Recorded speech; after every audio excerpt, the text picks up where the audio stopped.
Subscribe करें हमारे YouTube channel को और बेल आइकन को प्रेस करें हमारे लेटेस्ट वीडियोस को देखने के लिए।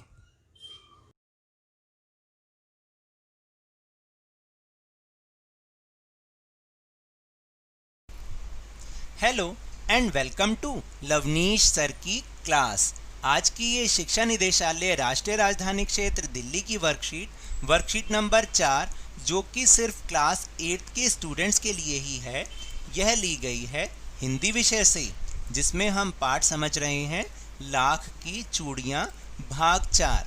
और आप तो जानते ही हैं कि पिछले जो वर्कशीट्स थी, वर्कशीट नंबर 1 से लेकर आज 4 तक, इसमें हम इसी पाठ को समझने की कोशिश कर रहे हैं और हमने बहुत सारी बातों को समझा भी है। इस पाठ को हमने बहुत अच्छे से समझा भी है। तो आज हम जब भाग 4 पढ़ेंगे तब देखेंगे कि इसमें आगे क्या लिखा हुआ है। अगर आपको याद हो तो पिछली वर्कशीट नंबर 3 में हमने ये पढ़ा था कि लेखक अब बड़ा हो चुका था और उसकी लाख की गोलियों में कोई रुचि नहीं थी और उसको बदलू का ध्यान भी नहीं आया था, क्योंकि अब तो वो बड़ा हो चुका था। अब देखते हैं कि आगे क्या होता है। बच्चों, जब बहुत दिनों के बाद लेखक गांव आया, तब बदलू और लेखक के बीच जो बातचीत हुई उसी को हम इस कार्यपत्रक में पढ़ेंगे और नीचे दिए गए प्रश्नों के उत्तर लिखने का प्रयास करेंगे। नमस्ते बदलू काका, मैंने कहा। नमस्ते भैया, उसने मेरी नमस्ते का उत्तर दिया और उठकर खाट पर बैठ गया। परंतु उसने मुझे पहचाना नहीं और देर तक मेरी ओर निहारता रहा। मैं हूं जनार्दन काका।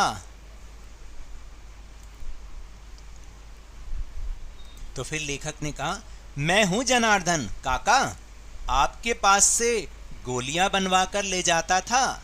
मैंने अपना परिचय दिया। बदलू फिर भी चुप रहा, मानो वह अपने स्मृति पटल पर अतीत के चित्र उतार रहा हो।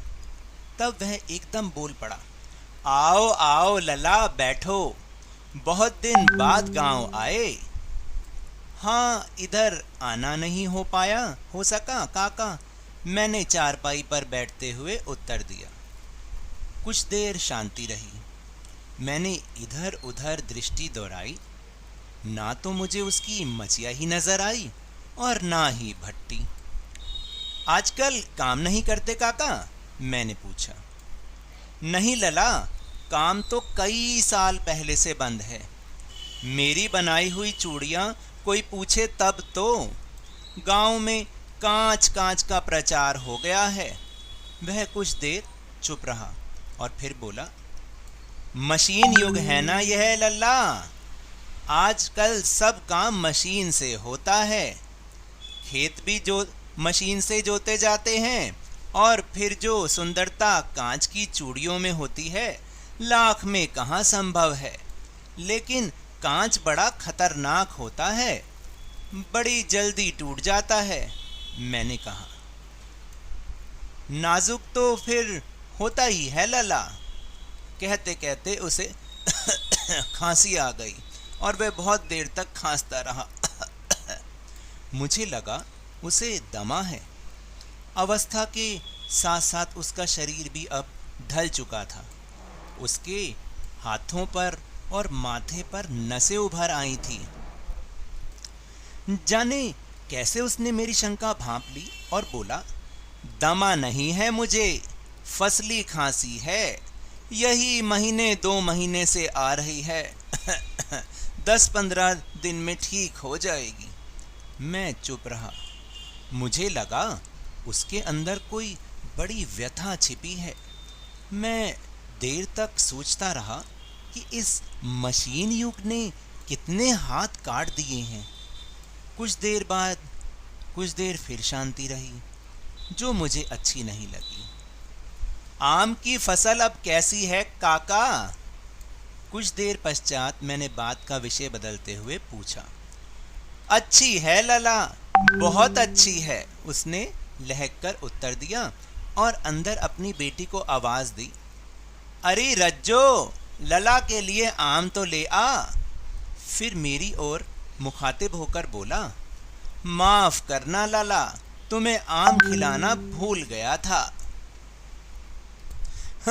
नहीं नहीं काका, आम तो इस साल बहुत खाए हैं।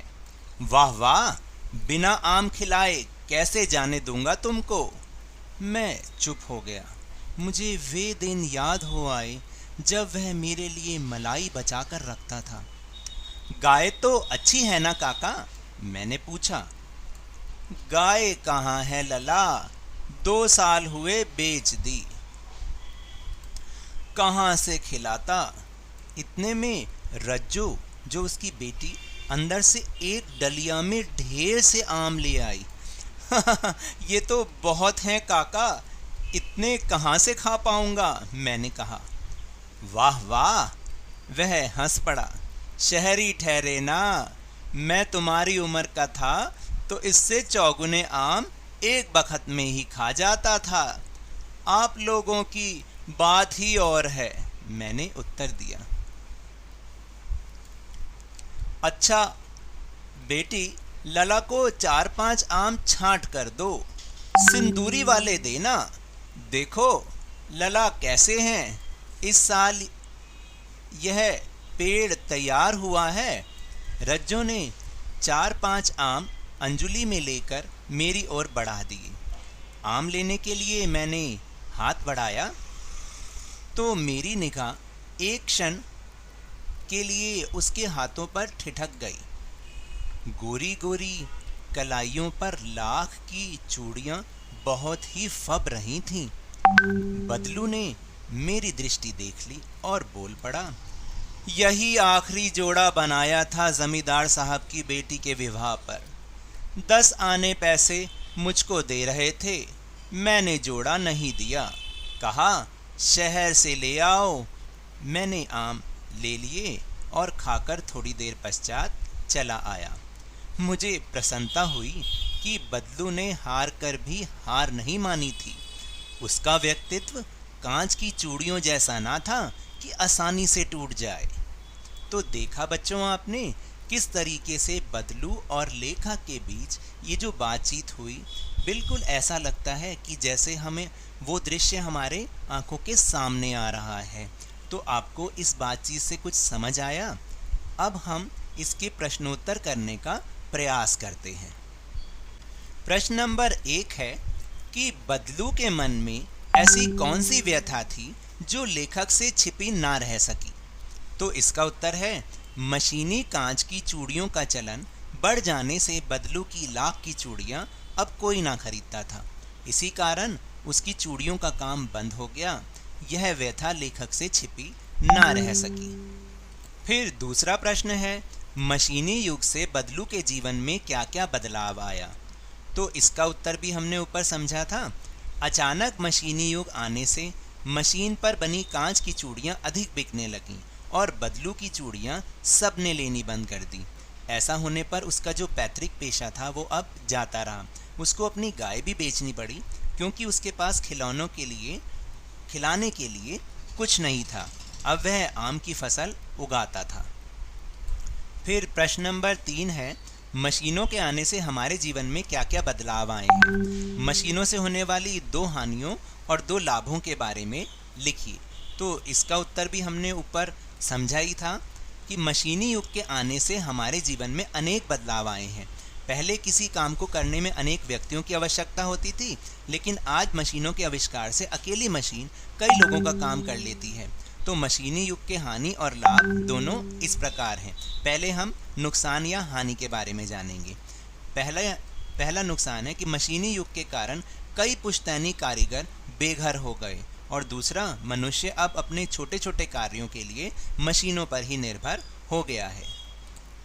फिर मशीनों के आने के क्या लाभ हैं? जैसे पहले जो कार्य 100 हाथ मिलकर करते थे वे कार्य अब मशीनें पल भर में कर देती हैं। और दूसरा, हाथों से किया गया कार्य गलत हो सकता है पर मशीन अपना परिणाम 100% देती है, यानी बिल्कुल सही। फिर प्रश्न नंबर 4 है कि बदलू ने हार कर भी हार नहीं मानी, यह लेखक को कैसे पता चला? तो इसका उत्तर भी हमने ऊपर समझा था। उसका व्यक्तित्व कांच की चूड़ियों जैसा ना था कि आसानी से टूट जाए। बदलू ने हार कर भी हार नहीं मानी, क्योंकि कांच की चूड़ियों का प्रचलन होने से भले उसने लाख की चूड़ियों का काम बंद कर दिया हो, लेकिन उसने कांच की चूड़ियां बेचने का काम कभी भी नहीं शुरू किया गया।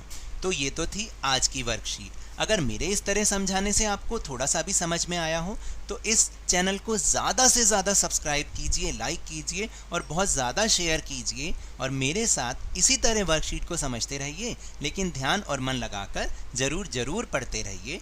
धन्यवाद।